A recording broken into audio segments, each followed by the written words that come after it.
Buenas noches, saludos cordiales, un fuerte abrazo desde México hasta diferentes lugares, a las mismas ciudades de México y también a Costa Rica, Paraguay, Uruguay, Brasil y en tantos lugares donde existen personas tan bondadosas que tienen la gentileza de seguirnos en este espacio llamado Conversaciones Generativas, en el cual nos aseguramos que cada noche compartamos un conocimiento, generemos una reflexión o un aprendizaje a partir de los temas que planteamos. Diferentes temáticas, todas muy interesantes, de gran impacto, y hoy tenemos una nueva temática que tiene que ver con los retos globales del siglo XXI que enfrenta la comunidad internacional. Pero para eso, como siempre, buscamos gente con experiencia, capacitada y que realmente pueda enriquecer el espacio. Tengo el honor de presentar a un excelente caballero, a quien quiero adelantar que conocí en una actividad universitaria y es donde pienso que las cosas no pasan por una casualidad. Fue realmente una bendición haber compartido un espacio en una temática académica con Ricardo, y Ricardo Almanza es quien hoy nos va a compartir a partir de su experiencia, su profesionalismo, pero también su gran carrera académica que tiene en diferentes áreas y que lo ha hecho un catedrático muy destacado en México, es consultor y además docente, conferencista también. Vamos a ver, Ricardo, buenas noches, un gusto saludarlo. Un gusto saludarlo, saludarlos a toda tu audiencia, Manuel, pues a este gran proyecto que emprendes por parte de asesorías empresariales y desde México, específicamente desde el estado de Morelos, ¿no? La eterna primavera.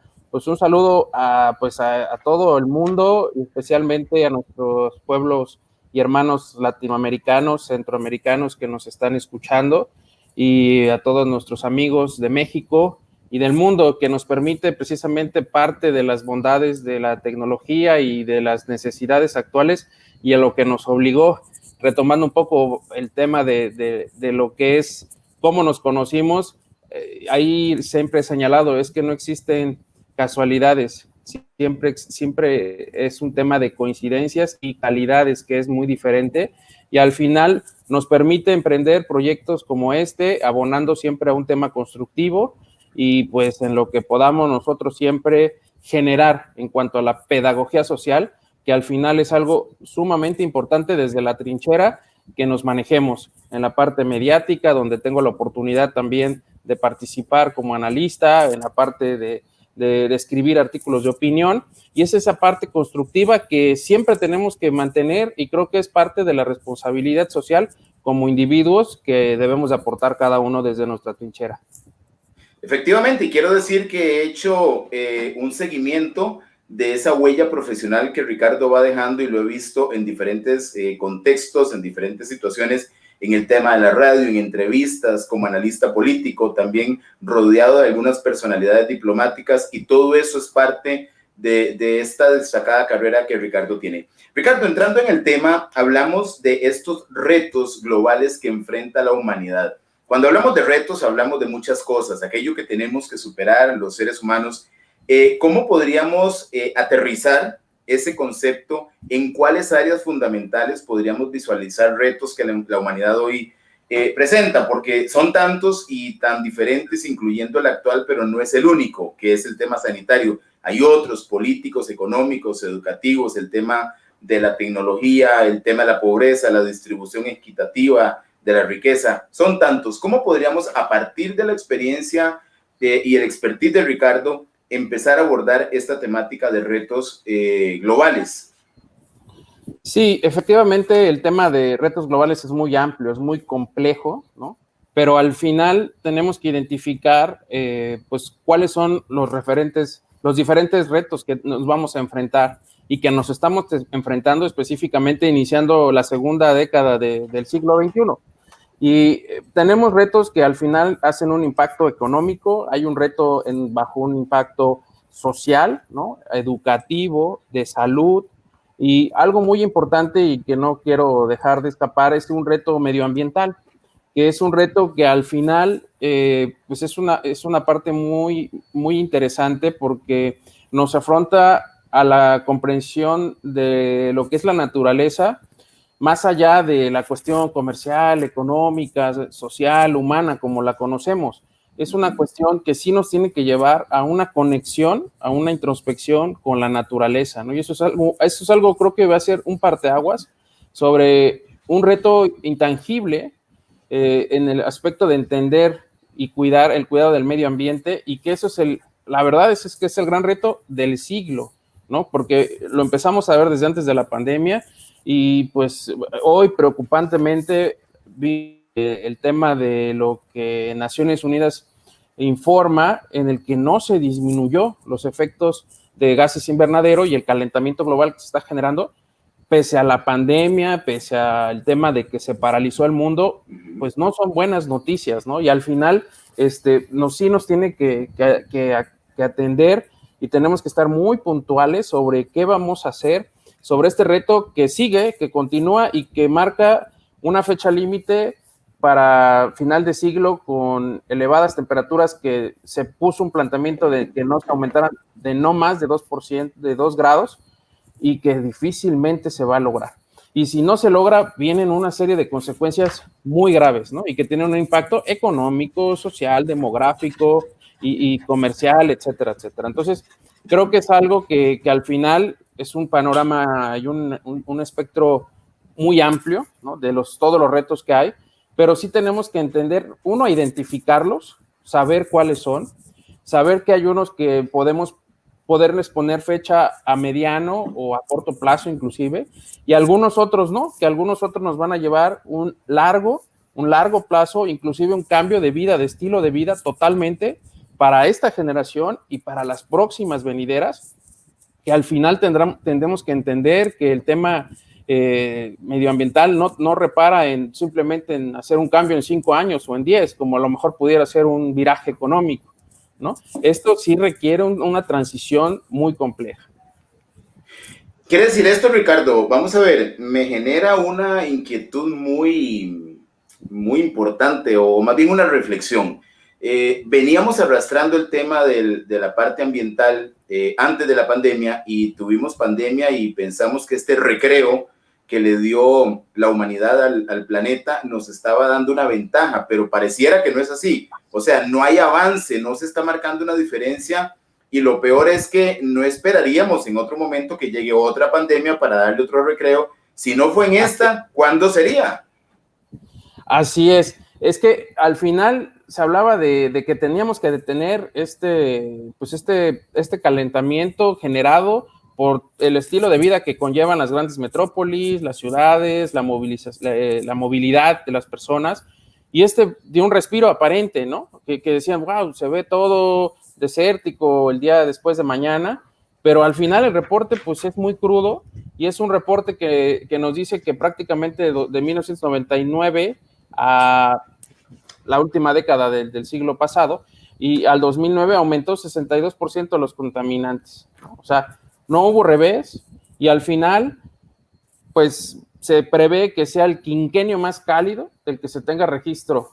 Eso es algo muy preocupante. 2016, 2020, esta pandemia entonces no es suficiente para decir que el tema de daño ambiental, calentamiento global está superado. Al contrario, tiene que hacernos reflexionar qué tenemos que hacer, ¿no? No es suficiente, y esto al final no repara el tema de que todos salgamos o no a la calle, sino de nuestro estilo de vida que estamos generando, porque también se están generando muchos más plásticos, muchos más productos de un solo uso, ¿no? Y eso también está generando un tema de contaminantes muy, muy fuerte.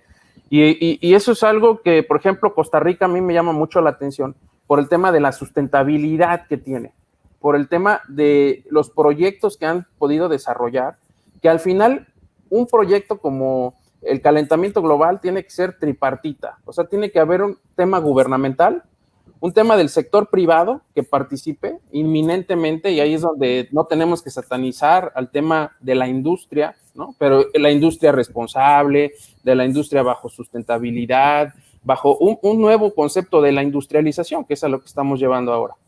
Y también el tema de la sociedad civil. Si no tenemos estas tres participaciones coordinadas, coherentes, bajo un mismo objetivo, es muy difícil que se logren. Y aquí es donde tiene que entrar el tema de los proyectos que sean sustentables y proyectos que hablen de energías limpias, ¿no? Costa Rica lleva la punta de lanza en América Latina y eso es algo muy importante porque al final son modelos que podemos ir replicando. Claro, ¿no? Hay diferentes circunstancias como el tema de la hidrografía del lugar, del número de habitantes, ¿no? De la población, pero al final se tienen que tropicalizar, como decimos en México, y adaptar a las necesidades de los países. Y en México no somos la excepción. Y a mí me preocupa mucho en el tema específicamente, siendo muy claro, de los proyectos energéticos que se tienen en el país, que no son del todo sustentables, que no hablan del tema de la sustentabilidad y que lo está marcando la Agenda 2030 de Naciones Unidas, que lo está marcando una necesidad global y que al final los países se tienen que comprometer bajo proyectos de esta manera. El que no se monte a este tema del nuevo proyecto sustentable en materia de energías limpias va a ser muy, muy adverso el tema de regresar a energías que son utilizadas por energías fósiles y que generan una contaminación muy alta, que es el tema de las gasolinas, el tema del petróleo y el tema de la minería, que también es muy fuerte el daño ambiental en la contaminación del agua.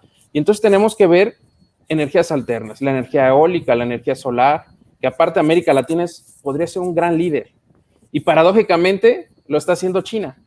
China está siendo el puntero en el tema de energías limpias, en el tema de la energía solar, ¿no? Y eso pues nos habla de quién va a ser o quién tiene la punta de lanza para ser el hegemón del mundo, como se lo han planteado los chinos para 2050, ¿no?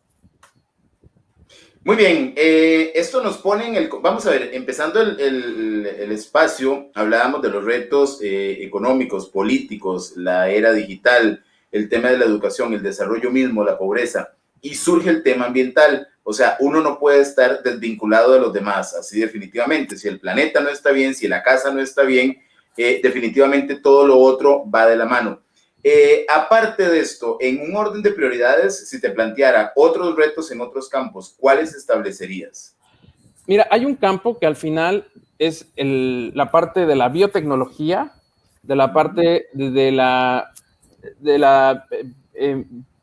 esta parte que tiene que ver con la tecnología y el avance sistemático bajo una funcionalidad científica, ¿no? La biotecnología es algo muy elemental que ya también tiene que ser es un gran reto, porque al final no podemos marcar esta parte, tenemos que entrar en una biosprección, ¿no? O sea, vamos a ver cuál es ese tema. Y la biotecnología en el aspecto médico y en el aspecto agroindustrial, porque al final son dos grandes retos muy importantes, porque nos marcan sobre dos problemas de retos, o dos problemáticas globales, que es el tema de la pobreza, el tema del hambre, de la hambruna, que está marcada dentro de la Agenda de Naciones Unidas, que al final tiene que ver con la agroindustria y que tiene que ver con la biotecnología que podríamos ocupar para tener mucho más funcional el tema del tema de la agricultura. Y la biotecnología médica, porque al final los avances médicos estamos viéndolo ahora, con enfermedades mucho más complejas, enfermedades que me llaman mucho la atención y me apasionan, más allá de cómo se originó, que eso es algo también muy interesante, cuáles son las consecuencias que está trayendo en el organismo. Y tenemos, a fin de cuentas, un coronavirus SARS-CoV-19 que al final pues es un virus multisistémico. ¿Y qué te habla de que es multisistémico? Que genera una serie de factores, y platicaba con especialistas médicos que me dicen, mira, es que un solo médico tendría, o sea, es muy difícil que te dé una opinión objetiva. Tenemos que ser un equipo de trabajo para poder dar una opinión más o menos objetiva respecto a un paciente, porque cada paciente es un tema muy, muy complejo y muy diferente a otro, a paciente C o al paciente D. Y mira, tiene que haber un cardiólogo, tiene que haber un especialista en terapia intensiva y tiene que haber un hematólogo. Y entonces eso me planteó una cuestión muy interesante, porque al final lo que estamos viendo es un reto global de trabajo en equipo, de un problema multisistémico en tema de salud, y que la biotecnología nos va a ayudar en cuestión médica en algún momento a entender, a poder atajar ese problema, porque solamente creo que así. Y el problema de trabajar todos al mismo tiempo, coordinados, y ahí es donde mencionaba un autor que el libro es Cuando el futuro nos alcance, de Andrés Oppenheimer, que lo leí hace un par de años, y que tiene mucho que ver con lo que estamos viendo actualmente, ¿no? Él decía, la necesidad de que un programa informático, el médico se tiene que apoyar de ese programa para ponerle ahí un algoritmo, y con un algoritmo trabajar sobre una serie de sugerencias de acuerdo a las características del paciente y que te pueda dar un acercamiento mucho más objetivo, porque al final, cuando tú vas con un médico, es la experiencia de ese médico, es la experiencia y sobre todo el trabajo que ha tenido con otros pacientes, pero él solo, per se, o sea, de su trabajo. Pero cuando tienes un grupo de trabajos, pues es una serie mucho más interesante.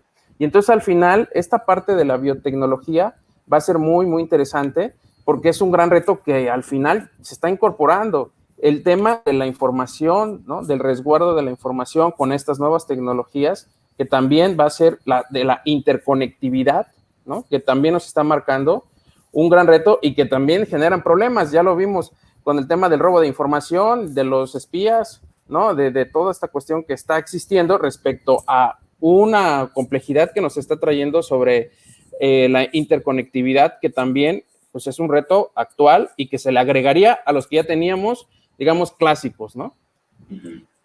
Muy bien, Ricardo. Vamos a ver, estamos en un escenario lleno de retos, pero bueno, es esa relación que están ahí, están por superar, están por mejorar la parte que haya que mejorar, pero los que estamos somos los actores, o sea, no son otros los que tienen que venir a superar las tareas que estos retos nos plantean.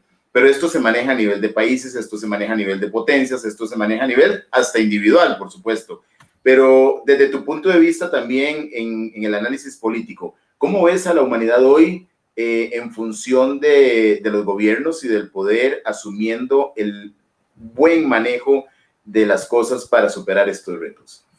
Híjole, una pregunta muy interesante, una cuestión que nos lleva a una cuestión política y que al final también es una configuración muy interesante que se está dando en este siglo XXI, porque a razón de diversas crisis que están generando, también la crisis política no es ajena, no es una cuestión inerte a todas estas cuestiones económicas, sociales, ¿no? Porque se podría decir, perdón, ¿se podría decir que es otro reto dentro de esta lista? Claro, fíjate que sí, porque hay una crisis política global, lo estamos viendo. Y lo empezamos a ver desde que, pues prácticamente fue la segunda, después de inicios del siglo XXI, con estas manifestaciones, con estas, ya hubo, ¿no? Esta cuestión de la primavera árabe que pasó en esa región de Medio Oriente. En Asia tenemos fenómenos muy interesantes como en Hong Kong, ¿no? Que también hay un fenómeno político de una crisis. En Europa lo estamos viviendo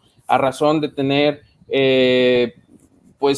emergiendo diversas líderes y figuras polémicas. Y en América Latina no somos la excepción, como en lo transitar de la historia, y en América del Norte, ¿no? Polémicos liderazgos que se están teniendo actualmente y que al final emergen y que se aprovechan muchas de ellas de las coyunturas de las crisis para crear una cuestión mucho más extrema, ¿no? Porque ¿cómo solucionas un problema que necesitas tiempo y necesitas mucha complejidad para poder entenderlo?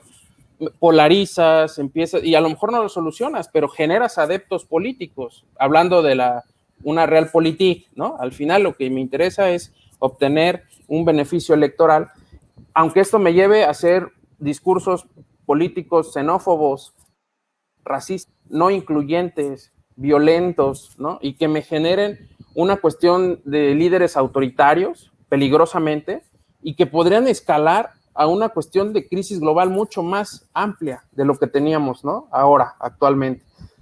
Creo yo que la parte política es un fenómeno de crisis global en todo el mundo, de la desacreditación de los líderes a nivel de toda escala, ¿no? Hay un hastío político, social, porque no han dado los resultados que necesitan, porque no han generado el estado tan denominado de bienestar y la interconectividad y la información, el acceso a la información, nos han dado cuenta, pues, una sociedad mucho más informada, quizás no más culturalizada, pero sí informada.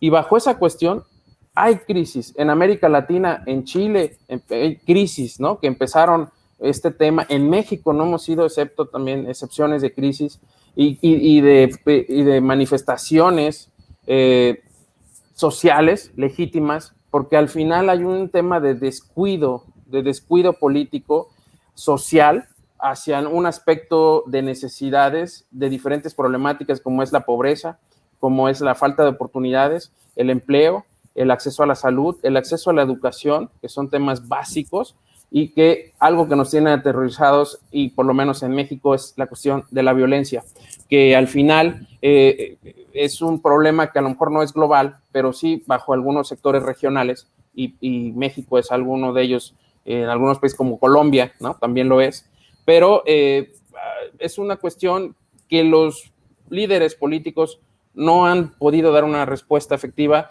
y se les denomina populistas, porque lo que hacen es generar expectativa y generar bajo el concepto electoral, que es lo que te interesa, pero no de fondo para solucionar este problema. Y entonces el populismo te lleva a falsos espejismos, decía Octavio Paz, que el único que nos puede salvar de esos juegos salvajes de los espejismos políticos es una conciencia razonada y es la crítica constructiva.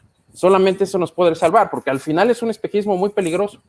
Y se están dando esta crisis, Brasil lo está viviendo, Francia lo vivió en su momento, ¿no? Que Francia es un referente muy interesante en Europa, Estados Unidos con la administración Donald Trump, pues bueno, es el referente, es el ícono, de ahí parten muchas cuestiones de análisis globales que se están haciendo, y líderes también que tenemos interesantes, como Vladimir Putin en Rusia, ¿no? Que también es una cuestión interesante que emergen y que están ahí posicionados, Xi Jinping en China, y líderes diferentes o frescos, que inclusive me llama la atención que algunos ya lo empiezan a manejar desde una cuestión de género, como Merkel en Alemania, y dicen, es que parece ser que la crisis, dando este ejemplo de la pandemia, se está manejando mejor por las líderes que son mujeres, y entonces empieza ahí un tema también interesante para los que les gusta el tema de la equidad. Yo no me considero un experto en ese tema, sin embargo creo que va mucho más allá de lo que significa el tema de género,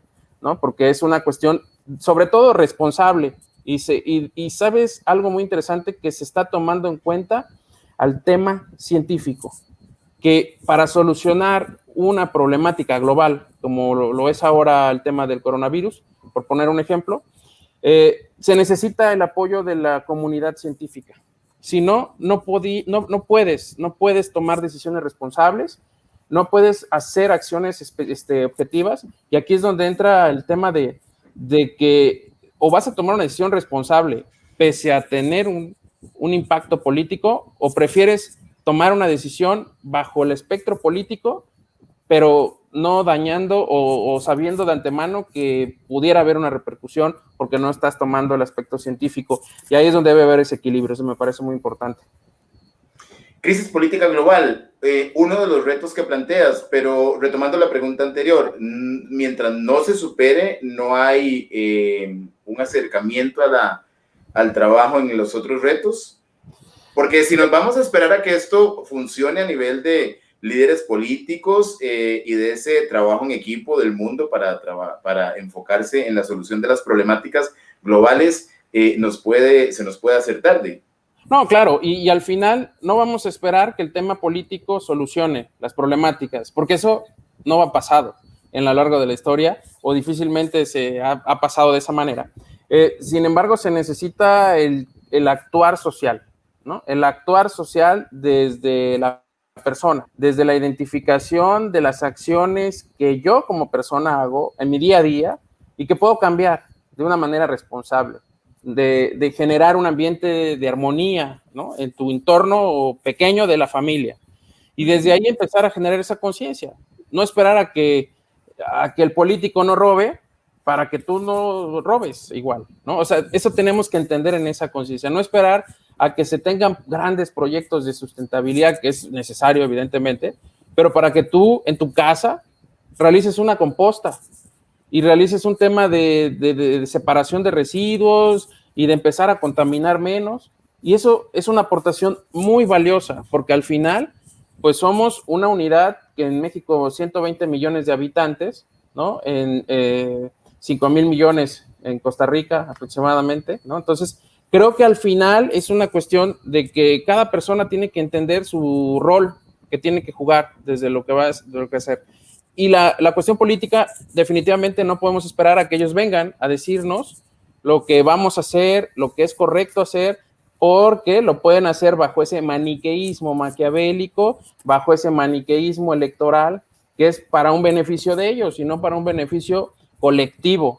Y eso es algo que al final tenemos que entender y simplemente razonar el tema, culturalizarnos en el tema de la información y ser críticos y ser duros críticos sociales. Eso necesitamos, ser duros críticos sociales, porque pues ese es nuestro rol, nuestra actividad social no termina con emitir un voto y decidir, sino también evaluar, exigir, ¿no?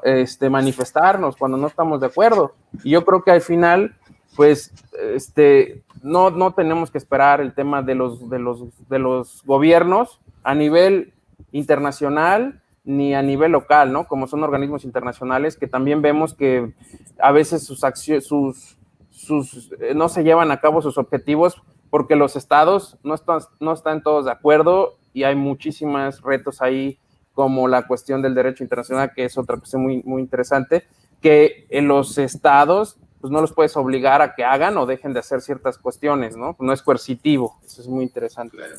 ¿Qué está fallando para que seamos más críticos sociales todos como ciudadanos? ¿Hay algún filtro en los sistemas políticos que nos impide pensar más?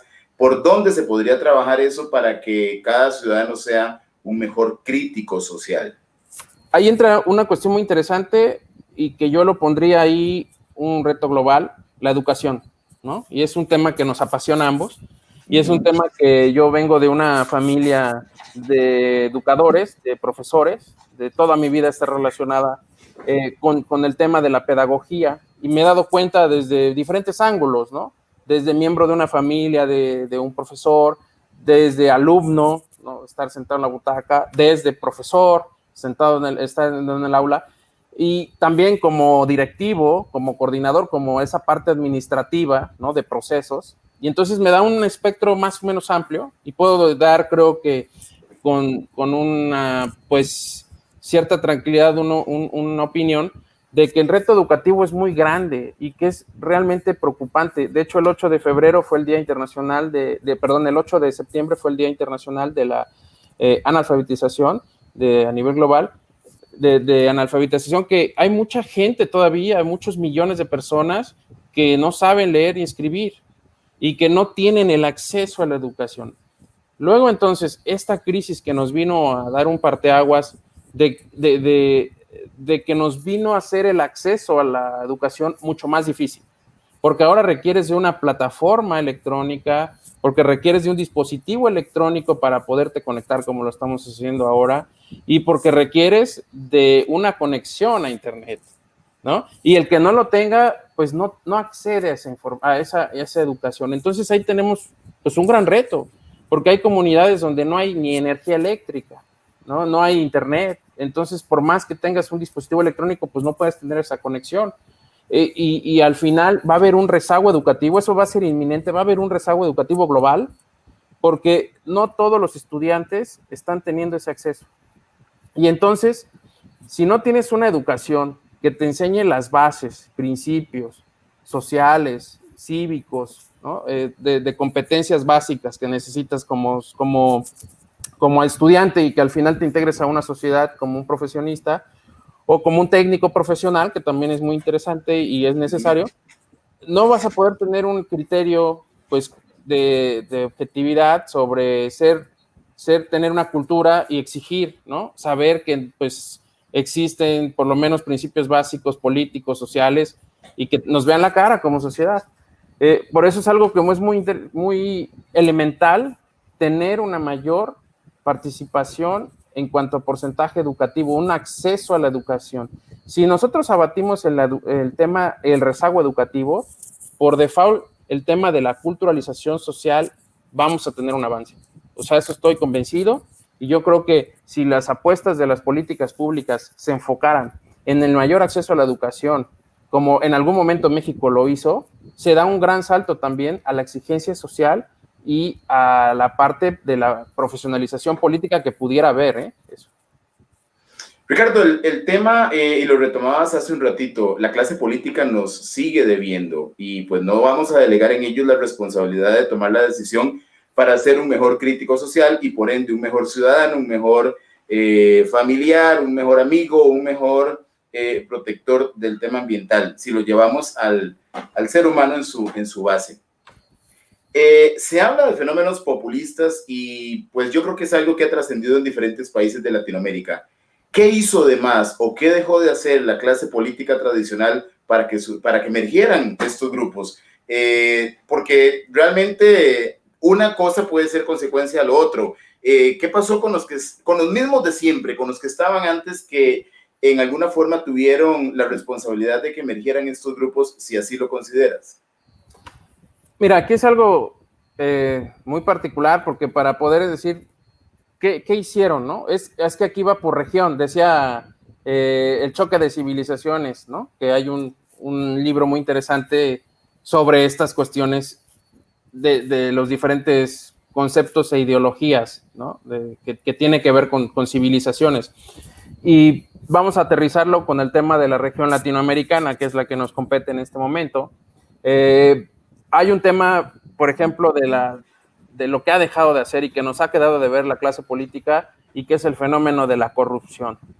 Es el fenómeno de la falta de transparencia, de procesos que han manchado la credibilidad política de líderes populistas o de líderes populares, no populistas, populares, que al final enmarcaron una lucha y luego vino pues ese desvanecimiento de las conciencias que se tenían puestas en esa persona a razón de que es deshonesto, es un tema de corrupción, y en América Latina es el gran lastre que tenemos, el gran problema que tenemos de atraso, de rezago, y que seamos una de las regiones. El resultado es que somos la región más desigual del mundo, ¿no? Donde los ricos son muy ricos y los pobres son muy pobres, ¿no? Tenemos esta disparidad en el tema de ingreso que es brutal, y que al final nos lleva a un tema de corrupción, de clasismo, y que esa cuestión y ese lastre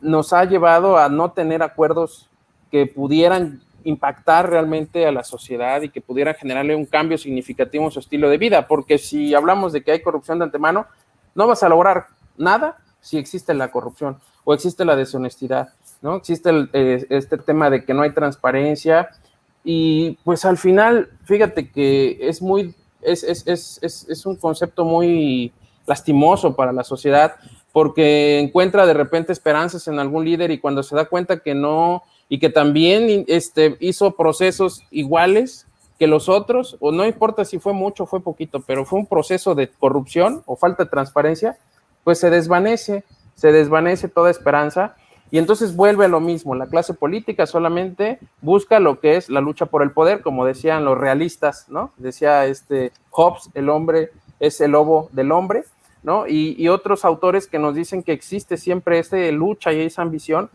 pero también tenemos que buscar el equilibrio hobbesiano, por así mencionarlo, de buscar pues esta parte de que no todo sea malo, todo sea bueno, ¿no? Entonces yo creo que en América Latina nos han quedado de ver esos líderes que al final le depositamos y le confiamos mucho, y nos damos cuenta que después, pues vemos que en América Latina creo que se está llevando récord en los que están haciendo encarcelamientos a los expresidentes. Con eso nos estamos dando cuenta de qué está pasando, y que hay linchamiento político después, porque hay un tema de falta de corrupción y de falta de transparencia. Yo creo que es ahí donde tenemos que aterrizar e identificar como región lo que nos está adoleciendo.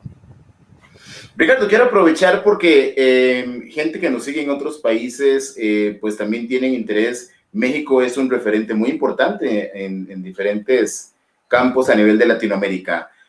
Como mexicano, como profesional en tu campo, como conferencista, como ese papel que has venido jugando en tus columnas, en editoriales, ¿cómo ves a México? ¿Cómo ves el tema político de México concretamente? Mira, yo lo veo como un gran reto que se tiene. Estamos viviendo, de hecho, el próximo año va a ser la crisis mucho más profunda que se tenga registro desde 1932, después del crack del 29. Entonces vamos a poder ver que México está viviendo tiempos muy difíciles, tiempos históricos, porque quizás bajo envueltos como en una estela política que no nos deja ver una realidad que está pasando, porque eso es la verdad, estamos viviendo una crisis que no hemos vivido nunca, ni nuestros papás lo vivieron, ¿no? Porque en los 30, o sea, es prácticamente un siglo.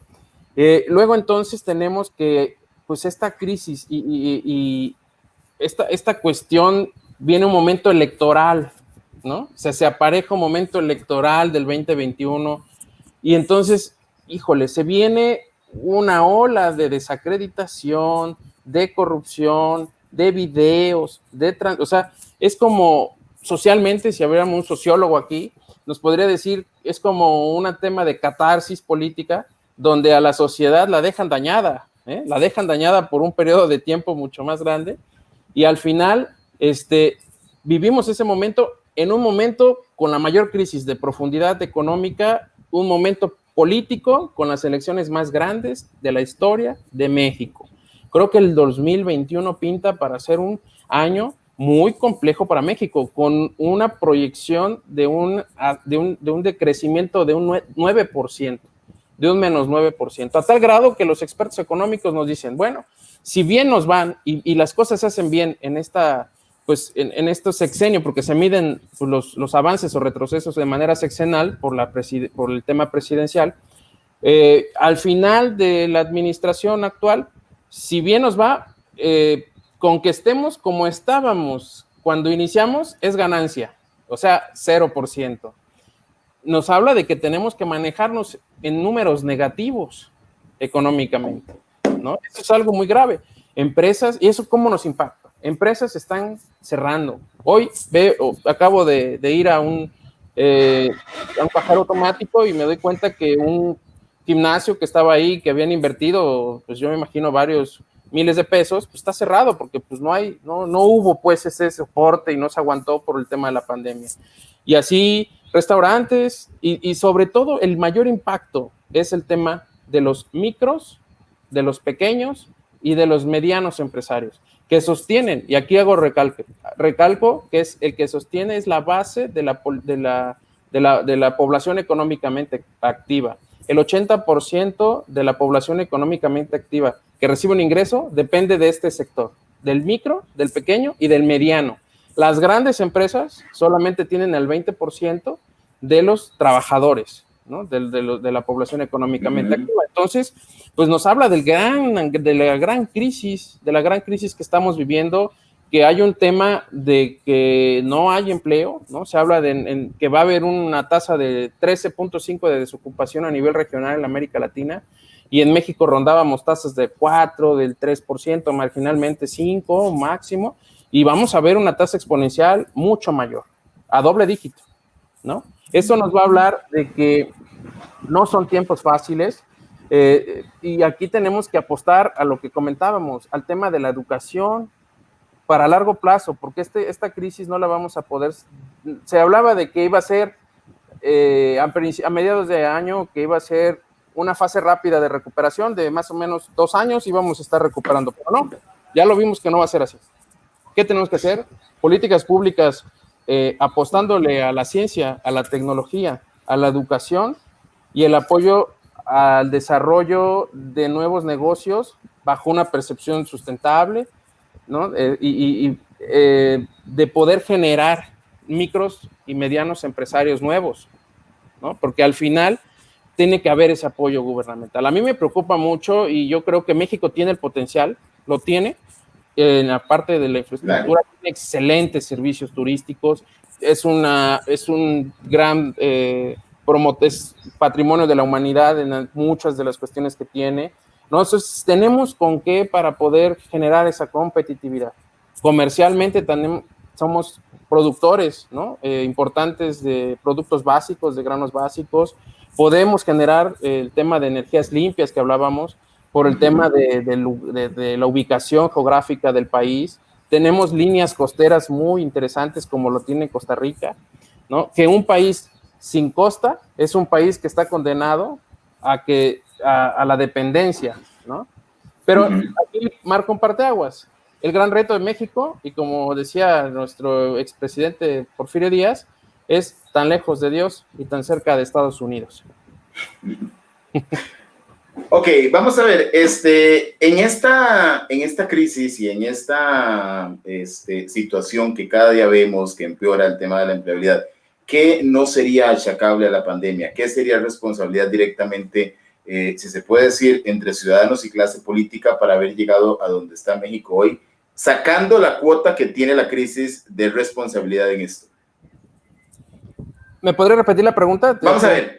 Ante la situación que se vive, donde hay desempleo, temas de inseguridad y todo esto, generalmente le estamos pegando a la crisis la responsabilidad de casi todo. Por supuesto que el impacto económico y social es muy alto. O sea, cuando yo veo el montón de locales que cierran porque no hay clientes, por supuesto que hay un impacto muy negativo. Pero si sacamos la pandemia, ¿qué sería antes de pandemia? ¿Qué sería responsabilidad del sistema político o de los mismos ciudadanos, y cuáles hechos concretos para poder diferenciar lo que ya venía y no, digamos, diluirlo y pasarle la factura completa a la pandemia?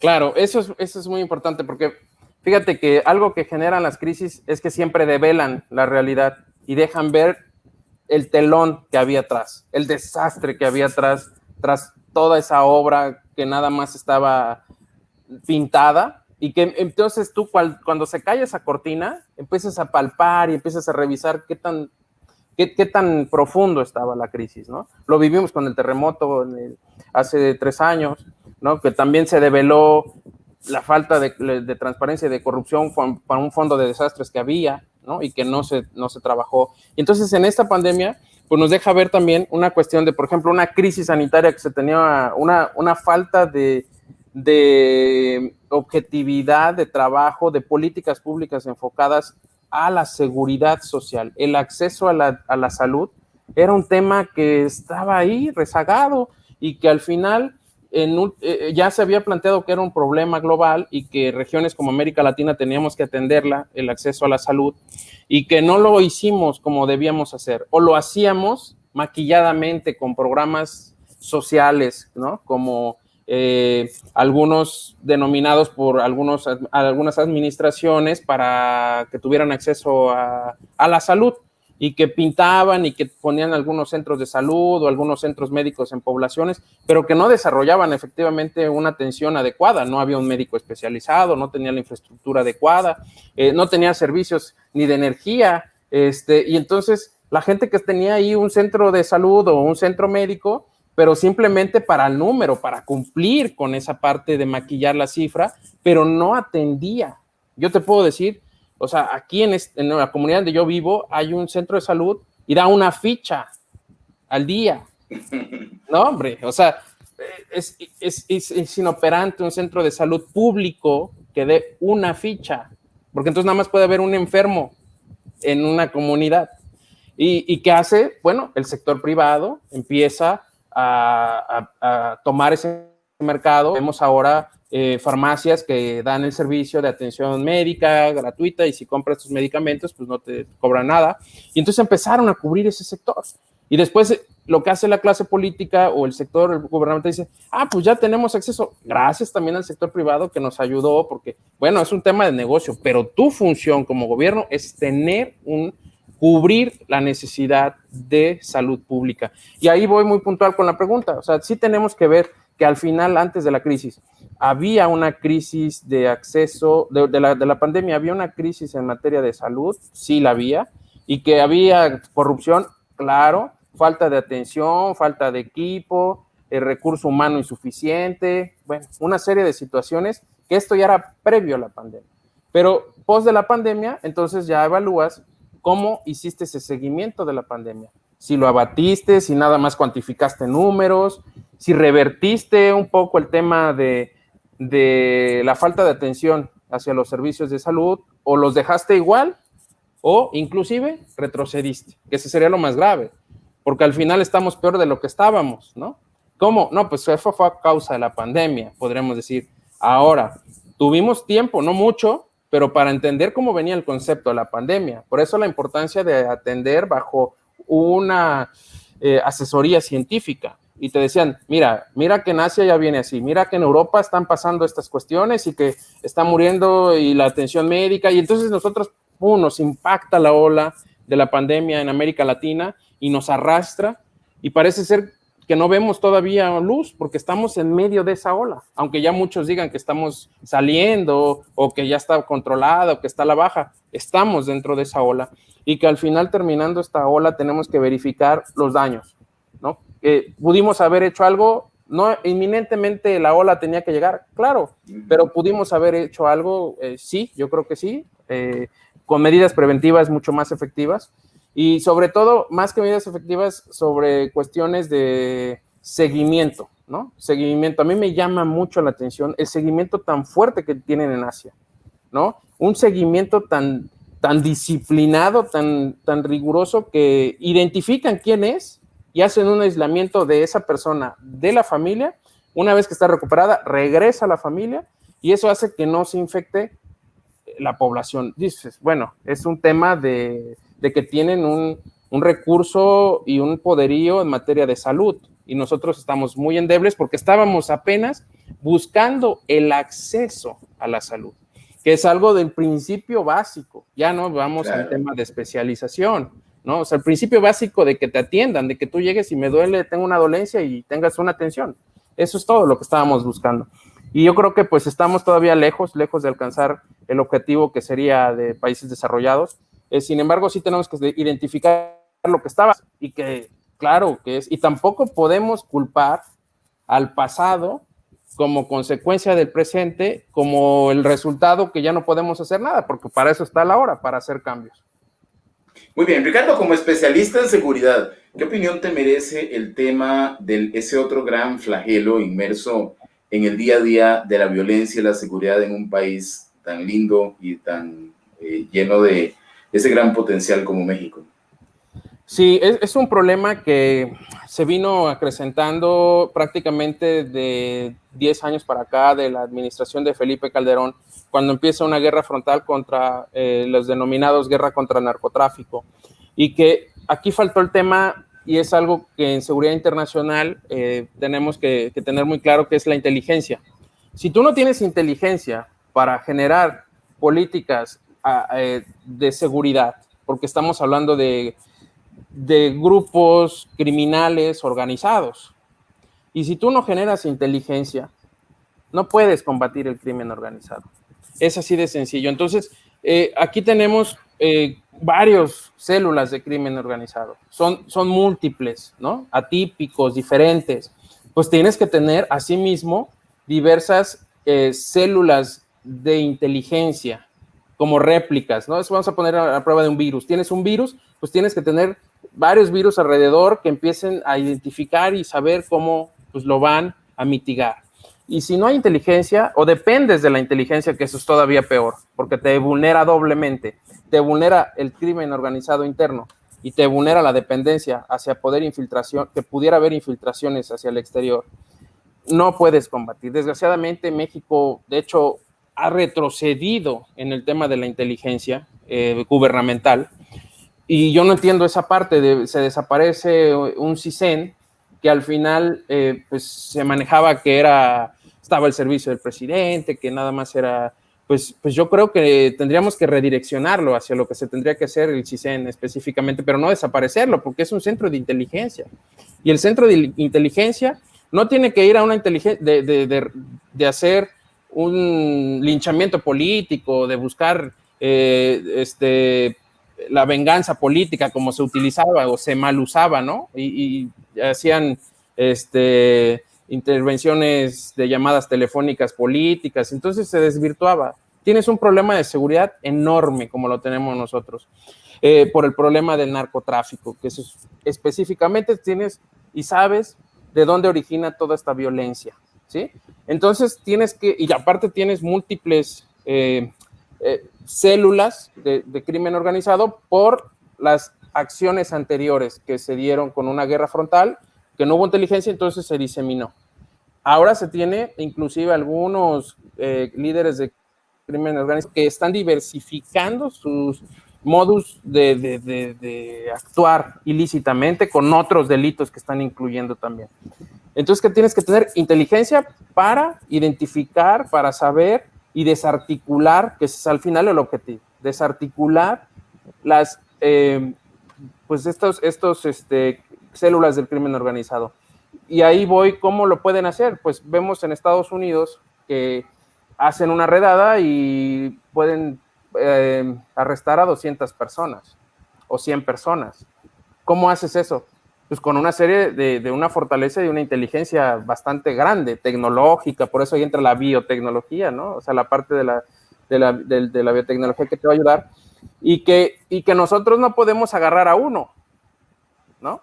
A una persona, porque no tienes esa capacidad operativa y tienes que soltarlo, como se dio en el tema del Culiacanazo, muy lamentable, porque ahí te da el parteaguas de lo que la fortaleza, lo que te decía, no hay inteligencia, haces la operación y luego entonces te encuentras en una situación vulnerable y que tienes que arrodillarte ante un tema de presión de un crimen organizado que se fortalece, ¿no? Porque bien dice el dicho, lo que no mata, ¿no? Fortalece. Y al final se ha fortalecido en los últimos años el crimen organizado, desgraciadamente, en este país tan bello y lindo, querido como es México, y vemos tristemente zonas fronterizas controladas por el crimen organizado, coludidas completamente, ahora con el tema de la Guardia Nacional. O sea, no hay un impas, y te lo puedo decir con uso de razón. Lugares de zonas fronterizas de ahí nadie entra, ni la policía, porque los que mandan es el crimen organizado. Entonces, pues estamos perdiendo terreno. No se le va a ver fondo hasta que exista una cuestión de inteligencia, de coordinación entre los diferentes niveles de gobierno, entre cuestiones estatales, federales y municipales, y que puedan entender este concepto, y también la cooperación internacional, que puede ser muy importante y no hay que descartarla, y tampoco hay que tener un tema de que nos vengan a invadir, no, pero sí un tema de asesoramiento en materia de cooperación por parte de algunos países con modelos de éxito, y en mismas Naciones Unidas que pudiera tener una cuestión de capacitación, no de operación, porque eso ya nos correspondería a nosotros, pero sí bajo modelos de seguridad que se han implementado en otras regiones del mundo. Desgraciadamente México es muy peligroso, o sea, esa es la realidad que están viviendo.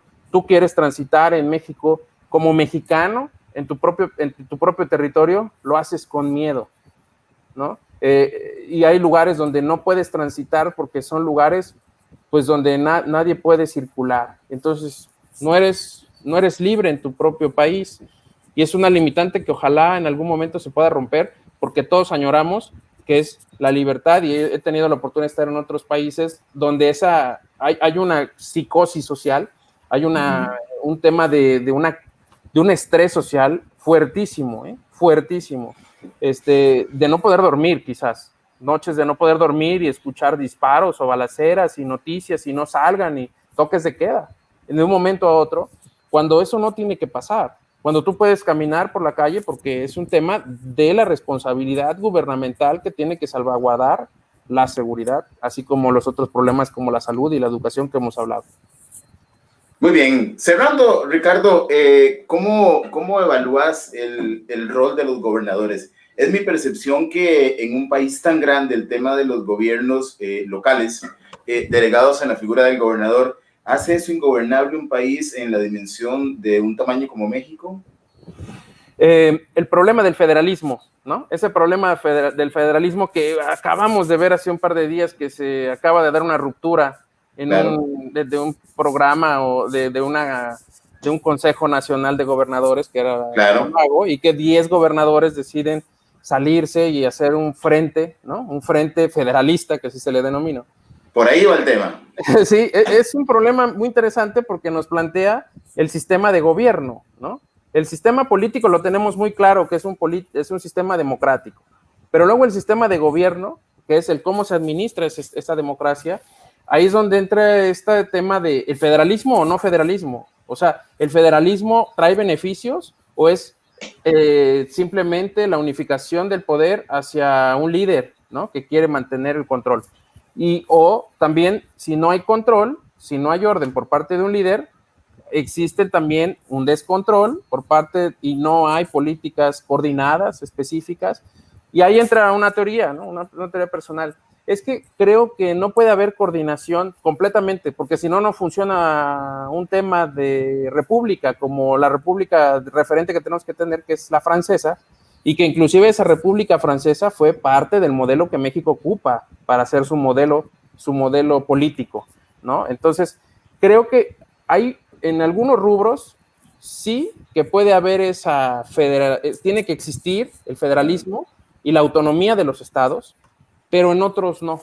O sea, en otros fundamentales, como en el tema educativo, ¿no? Como los que hemos hablado, el tema de salud, ¿no? El tema de seguridad, eso sí tiene que haber un control del Estado, porque al final es el Estado quien es el responsable.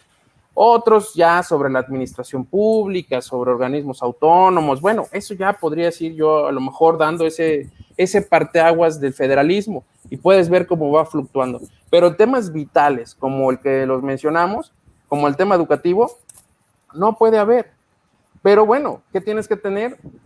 Una operación a nivel del gobierno federal que sea incluyente y que sea lo suficientemente capaz de atender o por lo menos tomar en cuenta las necesidades de cada uno de esos gobernadores. Y lo que sí hay un tema también, desgraciadamente, es que los gobernadores, como nadie los ve, como nadie sabe lo que está haciendo, pues hacen lo que sea. Y lo vimos en la administración pasada, que fue un tema de la mayor crisis de corrupción que se vivió en el país, por lo menos que se conoce, ¿no? De gobernadores con que están ahorita detenidos y que están ahorita en el tema de malversación de fondos, de tráfico de influencias, etcétera, etcétera. Y entonces también tienes que entender que con más razón en el tema de seguridad, y me refiero a seguridad en el tema de cuentas, de lo que es el denominado la AFI, ¿no? Bueno, la Agencia Federal de Investigaciones, que era antes, ¿no? Y que ahora ya se convierte en un tema de investigación de Hacienda, y eso lo tienes que tener coordinado de una manera central. Entonces, yo creo que hay tema de que la CONAGO puede no existir, al final no es un referente, me refiero a que de funcionalidad del sistema de gobierno, pero lo que sí debe de haber es la unificación de las políticas públicas vitales para el funcionamiento del Estado. Sin esas se desmorona, ¿eh? Sin esas no funciona. Y esas están muy claras y por eso hay un gabinete de seguridad que son todos esos temas de la agenda que deben de incluir a todos los estados. Y lo demás, bueno, puede darse parteaguas a ciertas libertades específicas, pero hay cosas muy, muy, muy puntuales. Muy bien, Ricardo, fabuloso, simplemente fabuloso el aporte. Recapitulando, creo que hemos abordado el tema de los retos desde la parte ambiental, que fue donde iniciamos, el tema de la biotecnología, la crisis política como tal, que se extiende como eso, que a veces es imparable y ya lo vimos con algunos ejemplos, el tema educativo y la necesidad de contar con ciudadanos que seamos críticos sociales, pues desde ese individualismo en el que cada uno puede hacer conciencia desde el entorno hasta la decisión de a quién entregarle un voto y no ser víctima de una propuesta manipuladora de las que surgen y surgen detrás de cada una de las campañas y que lamentablemente seguimos viendo como parte de una ausencia en la educación política, el no contar con criterios más objetivos para realmente tomar mejores decisiones. Pues en nuestras manos estarán muchas de ellas, otras no dependen de nosotros. Ojalá, bueno, pues temas globales, pero en el caso de México, porque no había tenido la oportunidad de hablar de este gran país con alguien que conociera tan abiertamente y tan con tanta profundidad el tema, que puedan superarse esos otros retos locales, porque efectivamente ese tema que hablábamos, el último tema que hablábamos de la seguridad, que pues es una sombra muy negativa que marca un país tan lleno de recursos, con un turismo impresionante, con tantas riquezas, con la diversidad que tiene México y con el referente que es también en su cultura, en su gente, en su hospitalidad. Pero bueno, es parte de los retos. No tengo más que también agradecerle a tanta gente buena que está por ahí, gente muy apreciada. Ahí está Edel Reales, quien es un colega tuyo que trabaja en el Congreso en Costa Rica, el doctor Barahona Kruger, que es un destacadísimo académico en una de las universidades más importantes de Costa Rica y que también aborda temas en este orden y otros, y a muchas personas que están por ahí, Carlos Flores, Anaelia, a Sixto Hurtado, un buen amigo, gente aquí en Costa Rica también, y luego gente que lo comparte a través de esta bondad que tienen las redes y la tecnología. Vamos a ver, por acá tenemos un comentario de Anaelia que dice que es difícil, qué responsabilidad tan grande es informarse para dar un voto. Efectivamente, eso es una frase con la que creo que podríamos ir cerrando, pero es conciencia social, es comprender pues parte de la historia, es análisis, es no dejarse llevar por corrientes en las que nos quieren llevar muchas veces desde la politiquería, porque la política es maravillosa, la política es una de las ciencias más lindas que puede existir, y todos los días hacemos política, todos los seres humanos. La gran diferencia está en cómo algunos, porque no son todos, se encargan de mal administrarla para que llegue a estos niveles de desprestigio, y lo decías en algún momento, para generar aquella apatía política, pero seguiremos haciendo política mientras los seres humanos existamos, así que de ahí no nos podemos salir. Definitivamente, y son los grandes problemas de la democracia, como lo marca en un ensayo José Waldenberg, que vale la pena leerlo y se lo recomiendo mucho, sobre esta cuestión de la transición de la democracia, que al final no nos gusta, hay problemáticas, odiamos a los partidos políticos, ¿por qué? Por su actuar, pero es la única vía que tenemos ahora, ¿no? Salvo la otra vía, que es un tema de violencia y que es un tema que no va a traer una consecuencia de un golpe de Estado, etcétera, y que tenemos que entender. Y algo con lo que quisiera también puntualizar sobre, a mí me llama mucho y siempre he tenido esa chispa, de hecho mi título de tesis de licenciatura fue el Mercosur, una alternativa de desarrollo, de desarrollo económico para América Latina, y en algunos congresos donde he tenido la oportunidad de participar, como es la Asociación Mexicana de Estudios Internacionales, de la AMEI, yo hice un estudio de lo que fue mi tesis de licenciatura, que fue el Mercosur, y luego la adapté a un tema contemporáneo, que fue el TTP, ¿no? El Transpacífico, y creo que ahí podríamos hacer un punto de encuentro para esta cuestión. Yo le llamo el tema del latinoamericano, ¿no? La hermandad latinoamericana que tendremos que reencontrar, y que yo siempre he soñado, y lo menciono siempre que puedo, un Erasmus latinoamericano. Tenemos que empezar por ahí. Europa lo hace con el tema de educativo y de poder generar políticas compartidas entre los países hermanos, y en América Latina lo tenemos que empezar a hacer entre las naciones hermanas. Tenemos una ventaja que ellos no tienen, una cultura identitaria que es única, un idioma único al final, y yo creo que podemos generar muchísimas condiciones. Tenemos una cuestión, un gran potencial en recurso humano, y eso es lo que tenemos que hacer ahora, empezar a generar para poder ayudarnos en las crisis del mañana.